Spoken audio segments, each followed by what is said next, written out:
Isn't this funny now? The Boston Bruins need a head coach. John Tortorella needs a job.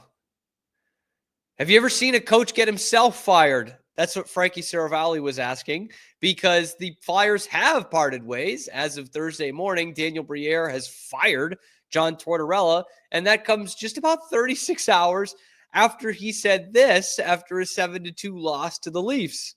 When you're in this type of situation and you're losing all the time and there's nothing at the end of the tunnel for you, there's certainly going to be some frustration, but this falls on me. I'm not really interested in learning how to coach this type of season where we're at right now, but I have to do a better job.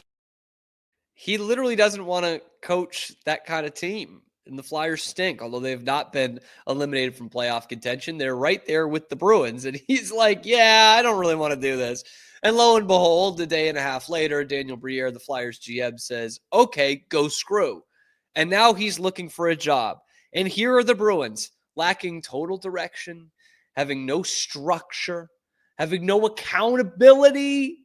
A lot of guys just coasting by. The last 2 seasons, they need a head coach. And we've said it on this show before. The Bruins could really do with a hard-ass head coach. And then the question became, how many of those guys are available in the NHL in 2025? And now the question would be, is John Tortorella actually the fit here? This is surprising because, look, it's been a terrible season for the Bruins. There've really not been many bright spots. It was an awful, awful West Coast trip in which they lost every game. They were outscored 21-7. It's a 7-game losing streak. It's as bad as it's been in 15 years in that department. And really, that was kind of a one-off in 2010. This is the most games where they've allowed 6 or more goals in 38 years. 38 years. This is the 13th time they've allowed 6 or more goals, and now maybe John Tortorella can save them. But I don't know.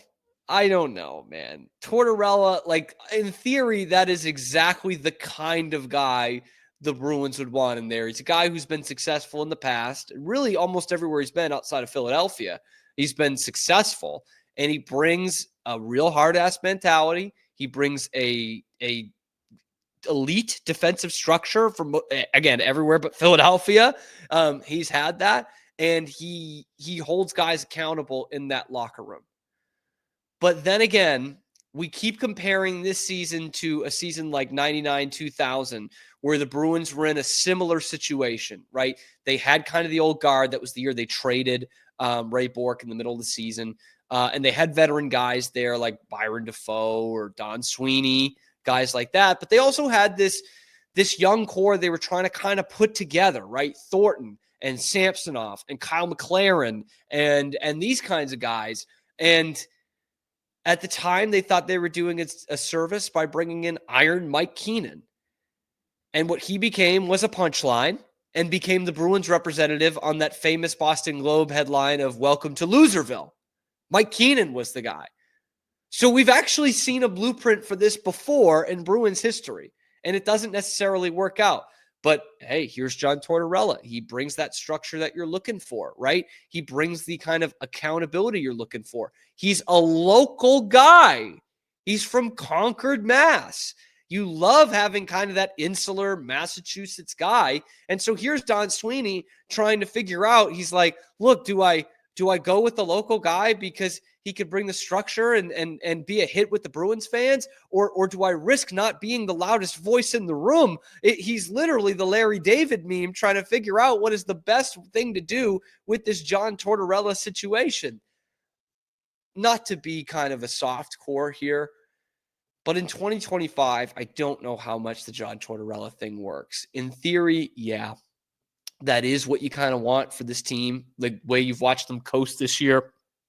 The stories that you hear about the drama in the locker room, everything, every time you hear Jeremy Swayman talk, you're like, man, I want someone to just kick these guys in the ass and knock them down a peg, and so that they can play some good team hockey. But it's 2025. I think the John Tortorella thing is over. I don't think he's going to be a head coach again. And look, he's got a great career, 770 wins, 60% point percentage. Again, he hasn't been to the playoffs in 5 years. The Flyers, the only team he hasn't taken into the playoffs in his career. He did win a Stanley Cup, but that was 21 years ago. And since then, he's won a division title one time. And he's been a head coach every year. You know, he turned around Columbus. He got them into the playoffs, and that petered out pretty quickly. And the Flyers were hoping that he would bring them back, you know, after they ended up being the 1 seed in the bubble in 2020, kind of by mistake with that round robin tournament. They were not the President's Trophy winners, and they were the number 1 seed in the Eastern Conference, even though the President's Trophy winners came from the East that year. It was the Bruins. But he's not the coach he was 10 years ago, or maybe the game just isn't close enough to what it was 10 years ago. But the flip side of this is why haven't we heard any name for the Bruins yet? You know, obviously David Carl is a name that's popped up, you know, with the World Juniors teams and those great Denver teams, University of Denver teams. Mike Sullivan is a name that gets thrown out there by fans. We haven't heard any analysts talk about it, and he's a coach of an NHL team right now. In a very similar situation to where the Bruins are right now is the situation he's in Pittsburgh. Maybe you can do the Team USA thing and it's Sullivan with Tortorella. That would be interesting. I don't know how that works for an 82-game season, to be totally honest with you. And maybe there's the family connection, because the next captain of the Bruins might well be Mike Sullivan's brother, or son-in-law. Charlie McAvoy is married to Mike Sullivan's daughter. So maybe there's some connection there. But honestly, I don't think that would be a great thing for a locker room. So we still haven't heard any names, and it's not going to be Joe Sacco. So maybe Tortorella has just as good a shot as anybody. But I think Don Sweeney is too much of a faux hard ass to do that. You know, you see the way he talks to the media and the kind of bravado that Cam Neely has as to, I don't think they're bringing in a big head coach to this team. I sincerely doubt it. If it's what the Bruins need, that's a different argument. But I don't think they're willing to have a guy like John Tortorella who's not going to just bend over and take their shit. Because Bruce Cassidy, they couldn't even handle that kind of disciplinarian. Like Jake DeBrusk like, get him out of here. He's mean to me. And the Bruins front office is like, yes, whatever you say, Jake. We're not going to re-sign you, but whatever you say, we'll get rid of the big bad boogeyman, head coach. That wouldn't last a day with John Tortorella. Let me know what you guys think. Should John Tortorella be the next Bruins coach? Is that exactly what the Bruins need? Let me know in the comments below. Be sure to like the video, subscribe to the channel. We are, I almost said hi. I'm only high some of the time. Live at high noon Eastern time every weekday, talking a lot of Bruins and anything else under the Boston Sports Sun on YouTube, and then wherever you get your podcasts. Zach Burke keeps us on the air. I'm Cam Stewart. Thank you for making it a part of your day today, and we will see you tomorrow on a little ditty that we like to call The Cam Show.